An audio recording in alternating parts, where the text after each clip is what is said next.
नमस्कार, 22 का बादशाह में स्वागत है आपका। मैं हूं प्रियंका। 22 का बादशाह में लगातार हम बात कर रहे हैं उत्तर प्रदेश की सियासत से लेकर तीसरे चरण के चुनाव समाप्त होने तक। अब कल चौथे चरण का मतदान है। मतदाता तमाम प्रत्याशियों की किस्मत का फैसला कल करेंगे, तो उसके बारे में हम जानकारी भी देंगे। लेकिन आइए उससे पहले क्या कुछ स्थिति है उस बारे में बात करेंगे। शुरुआत करते हैं हमारे कार्यक्रम 22 का बादशाह की।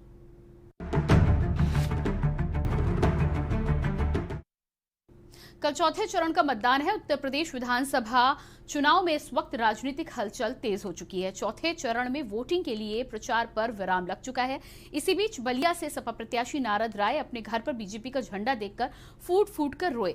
बलिया से समाजवादी पार्टी उम्मीदवार नारद राय का एक वीडियो इस वक्त सोशल मीडिया पर खूब वायरल हो रहा है, जिसमें वे प्रचार वाहन पर खड़े होकर अपने कार्यकर्ता को संबोधित करते करते बेहोश हो जाते हैं। इससे पहले इस पर बात करें, आपको दिखाते हैं ये वीडियो। हमारे घर में आग लगाना चाहते हैं, भगवान ने करे हमारा सहूर बदल जाए। जिस दिन हमारा सहूर बदल जाएगा, आग लगाने वालों आपका घर भी सुरक्षित हमारा घर है कि नहीं है?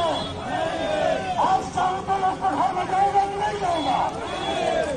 हमारे घर में भाजपा का झंडा लगवाने वालों, हमारे दिल को तोड़ने वालों, भगवान से प्रार्थना करता हूँ, मैं कभी किसी का बुरा नहीं करता हूँ।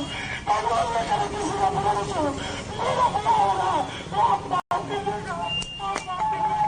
नारद राय जिंदाबाद। हमारे घर में आग लगाना चाहते हैं।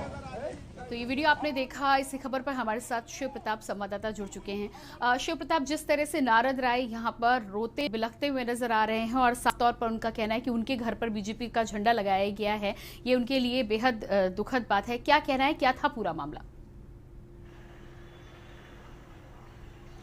बिल्कुल, देखिए, नारद राय काफी सदमे में आ गए जिस समय वो कैंपेनिंग कर रहे थे और उनके भाई के तरफ से जो उनका पैतृक आवास है बलिया में, वहां पर वो कैंपेनिंग करते हुए जब पहुंचे अपने पैतृक आवास के सामने और अपने ही घर पर उनको भारतीय जनता पार्टी का झंडा दिखाई दिया, तो वो काफी सदमे में आ गए। हालांकि जो तस्वीरें आ रही हैं वो काफी ऐसी हैं जिसमें कि साफ तौर से दिखाई दे रहा है कि नारद राय किस तरीके से सदमे में आ गए और वो बोलते बोलते इस कदर भावुक हो गए कि उनके हाथ से माइक भी छूट गया और वो जिस गाड़ी में कैंपेनिंग कर रहे थे उस गाड़ी में गिर गए। तो निश्चित रूप से एक बड़ा शौक था और उनकी तरफ से जो बयान भी दिया गया है कि अगर भारतीय जनता पार्टी उनके घर को तोड़ने की कोशिश, उनके घर में आग लगाएगी, तो वो भी कहीं से कम नहीं है। अगर वो चाहेंगे तो वो भी ये काम कर सकते हैं। इस तरीके की तमाम बयानबाजी उन्होंने की है भावुक होकर के, जिसके बाद तमाम कार्यकर्ताओं ने उन्हें ढांढस भी बताया।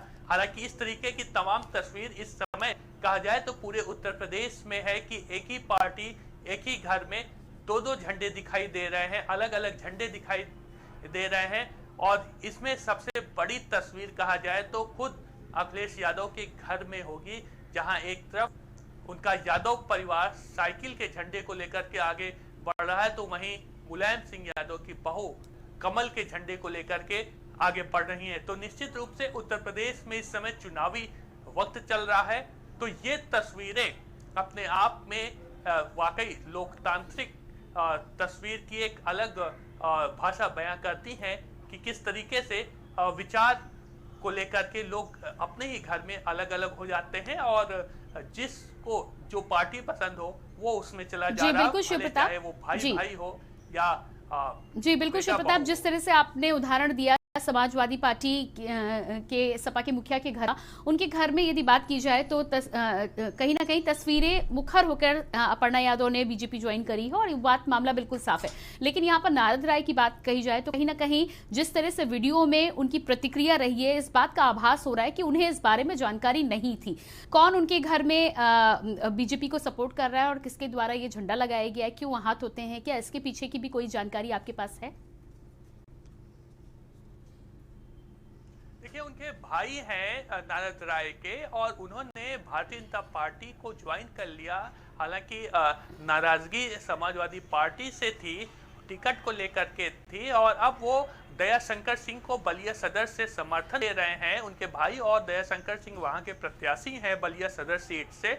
लिहाजा नारद राय के लिए ये बड़ा ही असमंजस की स्थिति होगी, क्योंकि खुद उनके भाई वो दूसरी पार्टी से हैं और वो समर्थन कर रहे हैं दयाशंकर सिंह का, जो कि बलिया नगर से प्रत्याशी हैं भारतीय जनता पार्टी की सीट से, और नारद राय समाजवादी पार्टी से हैं। तो वो आखिरकार जनता के बीच में कैसे जाएंगे, ये एक बड़ी असमंजस की स्थिति रहती है एक प्रत्याशी के लिए, और सामाजिक स्तर पे, क्षेत्र स्तर पे। तो ये जो तस्वीर सामने आई है निश्चित रूप से एक बड़े सदमे की थी। और जो झंडे की बात है, अगर कहा जाए तो नारद राय अगर क्षेत्र में अपने ही घर परिवार या आसपास क्षेत्र में जनता से वोट मांगेंगे तो निश्चित रूप से उंगलियां उनके ऊपर खड़ी होंगी कि उनके खुद के भाई वो भारतीय जनता पार्टी के निशान पर समर्थन दे रहे हैं, तो वहीं वो साइकिल के झंडे पर वोट मांग रहे हैं। तो ये एक बड़ी असमंजस वाली स्थिति होती है।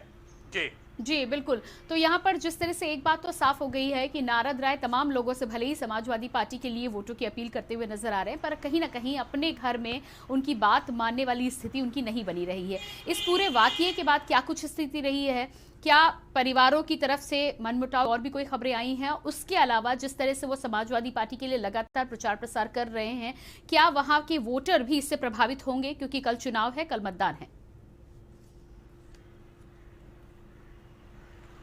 निश्चित रूप से देखिए, चुनावी काल चल रहा है, मतदान होने वाला है, और इसको लेकर के अब तमाम जो पार्टियां हैं, भले वो एक ही दल के अलग अलग लोग हों जो कि विचारधारा के बात करके अलग अलग अब पार्टियों का समर्थन कर रहे हैं, तो निश्चित रूप से मतदाताओं को समझाना एक बड़ी बात होती है। और ये नारद राय बहुत अच्छी तरह से समझते हैं इस बात को, क्योंकि क्षेत्र में अगर प्रत्याशी जाता है तो मतदाताओं को जो बताएगा वो किसी न किसी आधार पे बताएगा, और इसका आधार सबसे बड़ा अगर परिवार से ही जुड़ा हो जाए कि साइकिल को समर्थन करने वाला परिवार अगर उसी में उनका भाई भाजपा को समर्थन करने लगे और प्रत्याशी भाजपा के समर्थन के साथ में क्षेत्र में घूमने लगे, तो ये जनता और मतदाता को समझा पाना आसान काम नहीं होता कि एक तरफ एक घर परिवार का व्यक्ति साइकिल को समर्थन कर रहा है तो वहीं भारतीय जनता पार्टी को दूसरा भाई समर्थन कर रहा है। तो आखिरकार ये कैसे मुमकिन होगा, मतदाता भी कंफ्यूज होगा। इस बात को लेकर के नारद राय वाकई सदमे में आ सकते हैं, और ये तस्वीरें भी अपने आप में बयां कर रही हैं। जिस तरीके से झंडा देख करके नारद राय बेहोश हो गए, तो कोई बड़ी चीज नहीं है। क्षेत्र में अगर प्रत्याशी जाएगा तो उसके साथ में इस तरीके की तमाम बड़ी असमंजस की स्थितियां उत्पन्न होगी। जी बिल्कुल शिव प्रताप, तमाम जानकारी के लिए बहुत बहुत शुक्रिया। तो यहाँ पर जिस तरह से हम बातचीत कर रहे थे, बातचीत करते करते नारद राय बेहोश हो गए, अपने ही घर में बीजेपी का झंडा देखकर आहत हुए। इस तरह 22 का बादशाह में फिलहाल रुकेंगे एक ब्रेक के लिए, फौरन हाजिर हो। आप देख रहे हैं के न्यूज, खबरों का सारथी। सोचिए मत, मेरी और पूरे हिंदुस्तान की तरह आप भी समर कूलर और होम अप्लायंसेस लीजिए और बेफिक्र हो जाएगी। सुबह के लिए उड़ चला गैरों की ज़मीं पर, खुशबू अपने पन की ढूंढता, और दूर कितना भी जा इस जुबान से दूर ना जा पाओगे। विमल, बोलो जुबान केसरी।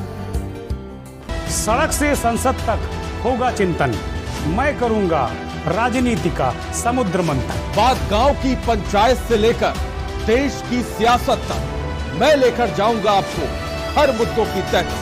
जनता के मुद्दों से रास्ता है हमारा, आईना सच का दिखाना जज्बा है हमारा। मैं उठाऊंगा आपकी आवाज, सरकार से करूंगा आपके सवाल। सरकार के दावों की होगी पलटा, मैं बताऊंगी खबरों का आंखों देखा हाल। हर तरफ है सियासत का नजारा, तैयार हो चुका है चुनावी अखाड़ा। जनता के मुद्दों को उठाते हैं हम, हकीकत से रूबरू करवाते हैं हम। मैं करूंगी सबके हक हुकूक की बात, खोलूंगी सियासत के नए नए राज। आपकी कसौटी पर उतरेंगे खरे, हम हैं खबरों के सारथी। आप देख रहे हैं के न्यूज, खबरों का सारथी। करें अपने जीवन को कृतार्थ, सुने श्रीमद् भागवत कथा रोज प्रातः 6 बजे मेरे साथ सिर्फ के न्यूज इंडिया।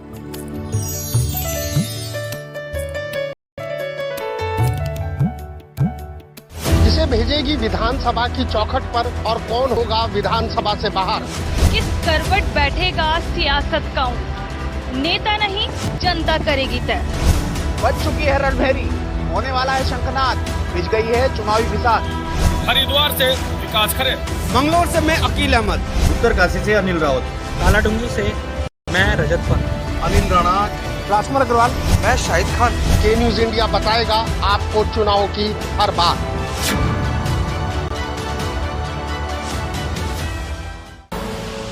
आप देख रहे हैं के न्यूज, खबरों का सारथी। ब्रेक के बाद स्वागत है आपका 22 का बादशाह में। कल 9 जिलों की 60 सीटों पर मतदान है। उनमें लखनऊ, पीलीभीत, लखीमपुर खीरी, सीतापुर, हरदोई, उन्नाव, रायबरेली, फतेहपुर और बांदा शामिल है।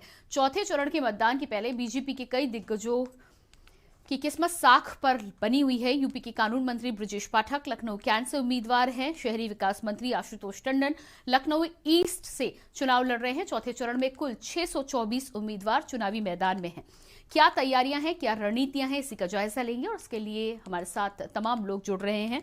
अरुण चतुर्वेदी संवाददाता हमारे साथ जुड़े हैं मोहनलालगंज विधानसभा क्षेत्र से। इसके अलावा शिव सागर संवाददाता मलिहाबाद विधानसभा क्षेत्र से हैं और अरुण अवस्थी संवाददाता उन्नाव सदर विधानसभा क्षेत्र से जुड़ चुके हैं। सबसे पहले रुक करेंगे अरुण, जिस तरह से उन्नाव की स्थिति की हम बात करें तो उन्नाव में प्रधानमंत्री का दौरा रहा। सपा सुप्रीमो ने धड़ाधड़ वहां पर जनसभाएं की, रैली की शुरुआत की, रोड शो किए। क्या स्थिति बन रही है? कल मतदान है, वोटर्स किस ओर झुक रहे हैं, किस ओर रुझान है? बिल्कुल, अगर वोटर्स की बात करें, वोटर्स बंद है चूंकि किसी तरीके का कोई माहौल बनता हुआ अभी नजर नहीं आ रहा। निश्चित रूप से चूंकि ये जो उन्नाव सदर थे, यहाँ लंबे समय तक सपा के दीपक कुमार से पहले उनके फादर मनोहर लाल जी यहाँ से विधायक हुआ करते थे और दीपक कुमार की मृत्यु के बाद वो जो उपचुनाव हुआ उसमें ये सीट भाजपा के पास आई और पंकज गुप्ता यहाँ से विधायक बने। पंकज गुप्ता 2017 में भी रिपीट करते हैं और ये जो 2022 का चुनाव है इसमें एक तरफ जहां समाजवादी पार्टी से दीपक कुमार के बेटे अभिनव कुमार मैदान में है, वहीं पंकज गुप्ता तीसरी बार सीट को कब्जा करने के लिए मैदान में है भाजपा से। कहीं ना कहीं पूरा जो मामला है, इस पूरे उसको कहा जा सकता है कि जो भाजपा की स्थिति है, भाजपा ये सीट बचाने के लिए प्रयास कर रही है। वही सपा अपना जो ये गढ़ रहा करता था उस गढ़ पे कब्जा जमाने के लिए लगी हुई है। इसके लिए जहां सपा सुप्रीमो 3 बार उन्नाव जनपद में अपना दौरा करते हैं, विभिन्न विधानसभाओं में पहुंचते हैं और पहुंच करके उन्नाव में सपा के लिए माहौल बनाते हैं, वहीं भाजपा के लिए भी माहौल बनाने का काम प्रधानमंत्री करते हैं, मुख्यमंत्री करते हैं और डिप्टी सीएम करते हैं। सबसे बड़ी बात यह है जो उन्नाव जिले की पहली जनसभा उन्नाव में होती है वो भारत सरकार के गृह मंत्री अमित शाह करते हैं। लेकिन निश्चित रूप से कहीं ना कहीं पूरा मामला अभी भी मतदाताओं के लिए लुभाने का दौर चल रहा है। देर रात इस पूरे मामले को लेकर के विवाद भी हुआ, लोग घर घर अभी भी दस्तक दे रहे हैं और अपने पक्ष में मतदाताओं को करने का प्रयास कर रहे हैं।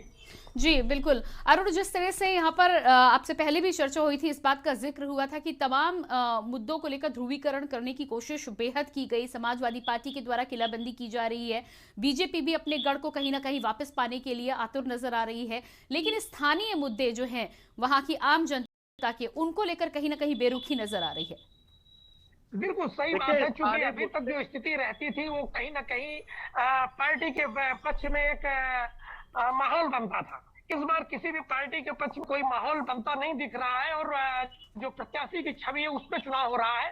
तो निश्चित रूप से इस बार स्थानीय मुद्दों पे लोग चर्चा कर रहे हैं और 5 साल जो यहाँ 7 साल से पिछले 7 साल से विधायक पंकज गुप्ता, उनसे एक सवाल किया जा रहा है, पब्लिक के द्वारा सवाल किया जा रहा है, विकास को लेकर के सवाल किया जा रहा है। वहीं कहीं ना कहीं जो विपक्षी समाजवादी पार्टी से प्रत्याशी है अभिनव, चूंकि उनकी छवि वो MBBS डॉक्टर है और इसको लेकर के उनका कहना भी है कहीं ना कहीं है जो जिला अस्पताल में सपा समाजवादी पार्टी के कार्यकाल में ट्रॉमा सेंटर का उद्घाटन हुआ था, वो अभी तक सुचारू रूप से चालू नहीं हो पाया। तो ये मामला उठा रहे हैं डॉक्टर अभिनव कुमार। वहीं पर ये सवाल भी किया जा रहा है भारतीय जनता पार्टी के विधायक से, जो वर्तमान में निवर्तमान विधायक है पंकज गुप्ता को सवाल किया जा रहा है, उनके प्रत्याशी भी है, उनसे सवाल हो रहा है कि आखिर ये 5 साल में जो ट्रॉमा सेंटर ये पूरी तरीके से क्यों नहीं चल पाया। हालांकि अमृत योजना यहाँ पे चल रही है, ये अपना एक इसी को भारतीय जनता पार्टी की तरफ से अपने जो बखान किया जा रहा है उसमें अमृत योजना बताई जा रही।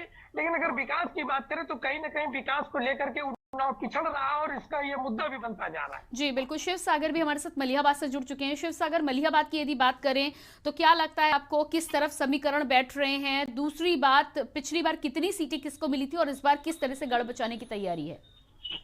बिल्कुल, जिस प्रकार से मलिहाबाद की अगर हम बात करें तो मलिहाबाद चूंकि इससे पहले अगर पूर्व की सीटों की बात करें तो पहले सबसे ज्यादा यहाँ पर 7 बार कांग्रेस के जो है विधायक बन चुके हैं। उसके बाद 4 बार सपा यहाँ पर अपना कब्जा कर चुकी है। पिछली बार जो कि मोदी लहर थी, योगी लहर थी, उस जो स्थिति थी उस बार भाजपा की जो जय देवी है उस बार विधायक बनी थी, उन्हीं को दोबारा रिपीट जो है इस बार भी टिकट दिया गया है। इस प्रकार से क्योंकि यहाँ पर जो मतदाताओं की स्थिति है, लगभग 2.25 लाख जो है दलित मतदाता यहाँ पर है। मुस्लिम मतदाताओं की बात करें तो 55,000 के आसपास यहाँ पर मुस्लिम मतदाता है, और राजधानी लखनऊ में अगर पूरे मतदाताओं की बात करें तो लगभग 38,46,000 मतदाता है, जिनका लगभग 10% 3,60,000 समथिंग मतदाता मलिहाबाद में है। तो उसमें कहीं ना कहीं जो दलित मतदाता है तो वो भाजपा, भारतीय जनता पार्टी के जो प्रत्याशी हैं वो अपने खेमे में लेने की बात कर रहे हैं, क्योंकि दलित वो भी हैं। इस हिसाब से अगर देखा जाए तो चूंकि समाजवादी पार्टी की बात करें तो समाजवादी पार्टी भी अपने सोनी कनौजिया का प्रत्याशी बनाए हुए है। तो वहीं जो बसपा और कांग्रेस की बात करें तो चूंकि रावत बाहुल्य क्षेत्र है, रावत एक बिरादरी है दलित में, तो उनका चूंकि वोट बैंक ज्यादा है, इसलिए दोनों बसपा या कांग्रेस की बात करें तो दोनों ने रावत बिरादरी को ही टिकट दिया है। इसलिए कहीं ना कहीं अगर ये चीजें देखी जाए तो इसमें जो मोहनलाल से सांसद है, उनकी पत्नी है जयदेवी कौशल, तो इस पे उनकी कहीं ना कहीं बढ़त देखी जा रही है। वहीं अगर बात करें समाजवादी पार्टी के चेहरों की, तो समाजवादी पार्टी के स्टार प्रचारक के रूप में अभी पिछले दिनों ही स्वामी प्रसाद मौर्य भी पहुंचे थे। उनका एक वायरल हुआ था, मार्केट भी उनकी आपस में हो रही थी, कई सारी चीजें हैं। तो इन सब चीजों को देखते पब्लिक का जो रुझान है वो कहीं ना कहीं अलग है। पब्लिक ठीक है, शिव सागर आपके पास वापस लौट के आते हैं, बने रहिएगा आप सभी हमारे साथ। एक छोटे से ब्रेक के लिए हम यहाँ पर रुक रहे हैं। तो 22 का बादशाह में लगातार हम चर्चा कर रहे हैं, कल चौथे चरण का मतदान उत्तर प्रदेश में होना है और उसके लिए अलग अलग सीट पर किस तरह की स्थिति, किस तरह के समीकरण, उसको लेकर जायजा ले रहे हैं। लेकिन फिलहाल रुकते हैं एक छोटे से ब्रेक के लिए।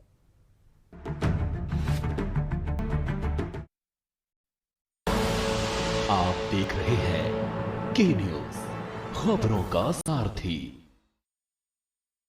पर ये दिल है कि चख रहा है उन्हीं अल्फाजों का दूर कितना भी जाओ, इस जुबान से दूर ना जा पाओगे। विमल, बोलो जुबान केसरी।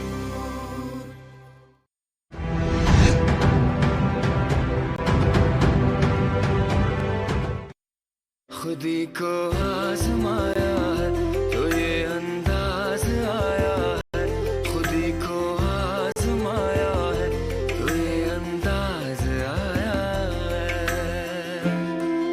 तुम में भी मैं हूं, शुद्ध प्लस पान मसाला। आप देख रहे हैं के न्यूज, खबरों का सारथी।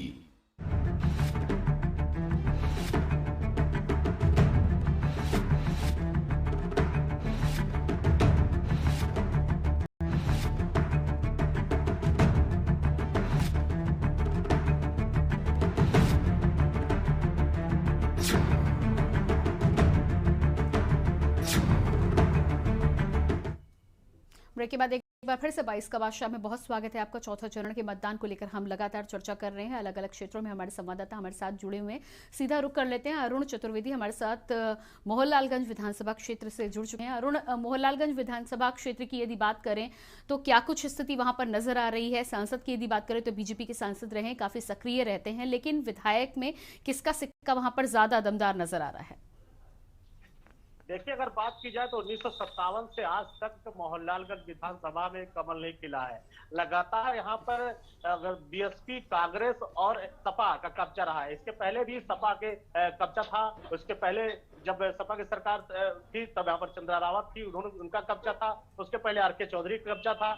लेकिन जहां तक देखा जाए तो वोटर यहाँ पर 3,62,000 वोटर है। यहाँ पर सबसे ज्यादा अगर वोटर यहाँ पर है तो क्योंकि 80 बाहुल क्षेत्र है, कुर्मी है, पासी है, लोधी है, कश्यप है, ये सब ज्यादातर लोग जो मतदाता है वो कहीं ना कहीं ये भाग का फैसला करते हैं। लेकिन इसके पहले भी सपा की प्रत्याशी यहाँ पर थे, तो कहीं ना कहीं अगर त्रिकोणीय मुकाबला देखा जा रहा है, क्योंकि जो सपा के प्रत्याशी यहाँ पर जो थे, जो सपा के विधायक थे, उनका टिकट कट के अब की बार जो है सुशीला सरोज को टिकट दिया गया है। तो कहीं ना कहीं उनके जो समर्थक जो अमरीश सिंह पुष्कर जो पहले विधायक थे, उनके कहीं ना कहीं समर्थक वो नाराज है। तो कहीं ना कहीं बीजेपी पर सपा का वो होता नजर आ रहा है। यहाँ पर बीएसपी और भारतीय जनता पार्टी वो मजबूत स्थिति में दिखती हुई नजर आ रही है।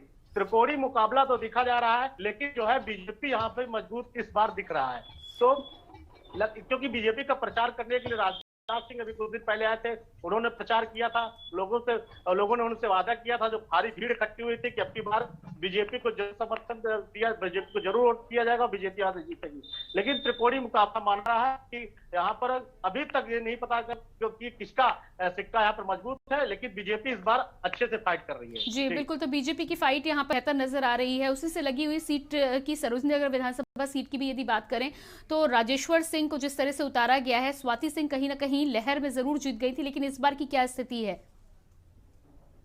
देखिए, अगर सरोजनी नगर की बात की जाए तो क्योंकि राजेश्वर सिंह दमदारी से वहां पर लड़ रहे हैं, ज्यादा समर्थन है, क्योंकि रोड शो भी अभी हुआ था यहाँ पर, योगी जी ने किया तो भारी संख्या से लोग इकट्ठा हुए थे। लेकिन सपा के जो मंत्री थे उनको भी सीट दिया गया, तो कहीं ना कहीं उनकी भी दावी अभिषेक जी जोरदार वहां पर लड़ रहा है। तो टक्कर अगर मानी जा रही है तो सपा और भाजपा की टक्कर मानी जा रही है। लेकिन अगर रोड शो में जिस तरह से देखा जाए तो भारी संख्या हुई थी, और योगी जी ने कहा था लोगों से कि अब की बार यहाँ से जिताया जाए, जो इनको चांस दी जाए। तो कहीं ना कहीं स्वाति सिंह का टिकट काट के राजेश्वर सिंह को टिकट दिया गया था। तो पहले से भी वहां पर स्वाति सिंह जीती थी भारी संख्या से, उन्होंने वहां पर बीजेपी की जो लहर थी, उस स्वाति सिंह की महिला थी, उससे जीती थी। तो अब की जो टिकट गया राजेश्वर सिंह जी को, तो कहीं लग रहा है कि राजेश्वर सिंह वह दांव मारेंगे। लेकिन सपा को कब ना आका जाए, क्योंकि सपा की सरकार में मंत्री रहे, तो कहीं ना कहीं उनकी भी दमदारी मानी जा रही, क्योंकि अभी कार्तिक की टक्कर आप देख पा रहे हैं। ठीक है, हम सीधे अरुण अवस्थी का रुख एक बार फिर से करेंगे, उन्नाव से हमारे साथ बने हुए हैं। जी अरुण, तमाम सीटों पर जिस तरह से आप देख पा रहे हैं, पिछली लहर में जो तमाम सीटें बीजेपी के खाते में कभी नहीं आई थी, उन सीटों पर भी बीजेपी ने कई जगह क्लीन स्वीप किया था, जीत दर्ज की थी। इस बार की स्थिति की यदि बात करें तो सपा ने घेराबंदी, किलेबंदी बहुत बेहतरीन तरीके से की है, लेकिन आप क्या देख पा रहे हैं, क्या इन तमाम सीटों पर जहां पर बीजेपी ने भी अपनी जोर आजमाइश की है, एक बार फिर से उन तमाम सीटों पर अपना गढ़ बचा पाएगी, या वो जो गढ़ सपा का हुआ करता था उस पर कब्जा जमा पाएगी?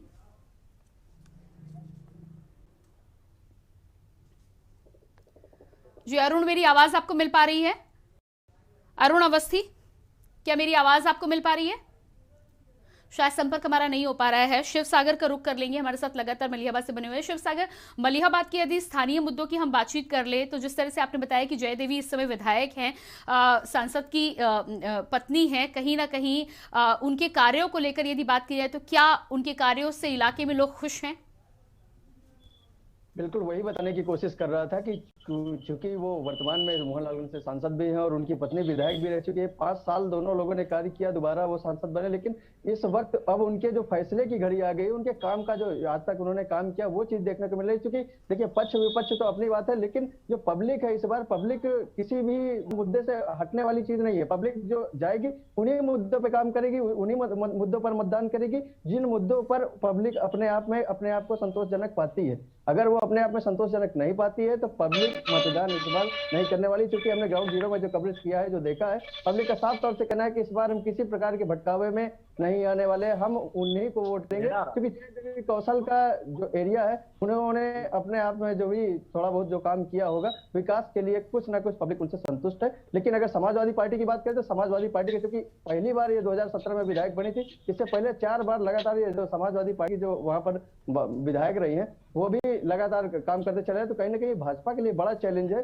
क्योंकि एक बार ही अभी हाल ही में ये विधायक बनी, इससे पहले विधायक नहीं बनी थी भाजपा की, तो दोबारा अपनी इज्जत बचा पाना कहीं ना कहीं जो भाजपा के सांसद हैं, राज्य मंत्री भी हैं, केंद्रीय राज्य मंत्री कौशल किशोर, उनके लिए बड़ा चैलेंज है। शिव सागर, ठीक है, आपके पास आते हैं। जी शिव सागर, आपके पास आते हैं। उन्नाव से हमारे साथ अरुण लगातार बने हुए हैं। अरुण, मैं आपसे ये जानना चाह रही थी कि जिन तमाम सीटों पर बीजेपी ने पिछली बार कब्जा किया था, जो सपा के गढ़ हुआ करते थे, इस बार बीजेपी ने भी कोशिश की है, सपा ने भी घेराबंदी की है, क्या बीजेपी इस बार फिर से कामयाब होगी या सपा अपना गढ़ वापस हासिल कर पाएंगी?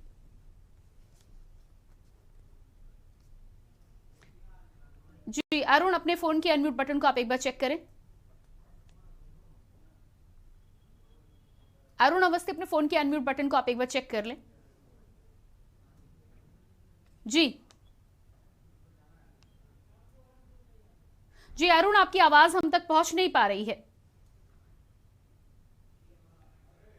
तो लगातार हम यहाँ पर बातचीत कर रहे हैं, अलग अलग विधानसभाओं को लेकर जिक्र कर रहे थे। हमारे साथ तमाम संवाददाता जुड़े हुए थे। कल चौथे चरण का मतदान होना है और ऐसे में 9 जिलों की 60 सीटों पर मतदान है। संवाददाताओं से हाल हमने जानने की कोशिश की। एक बात तो बिल्कुल तय है कि 2017 में जिन तमाम सीटों पर बीजेपी ने क्लीन स्वीप करके जीत दर्ज की थी, जहां पर समाजवादी पार्टी का गढ़ हुआ करता था, उस गढ़ को बचाने के लिए दोनों ही पार्टियां बेहद मेहनत से किलेबंदी और घेरेबंदी करती हुई नजर आ रही। कल जब वोटर मतदान करेगा तो तमाम मुद्दों के साथ ही साथ स्थानीय मुद्दों को लेकर भी वोटर वोट करेगा और उसके बाद देखना होगा कि किस प्रत्याशी की किस्मत में क्या कुछ निकलकर सामने आता है। 22 का बादशाह में फिलहाल इतना ही। बाकी खबरों के लिए बने रहिए के न्यूज़ इंडिया के साथ। नमस्कार।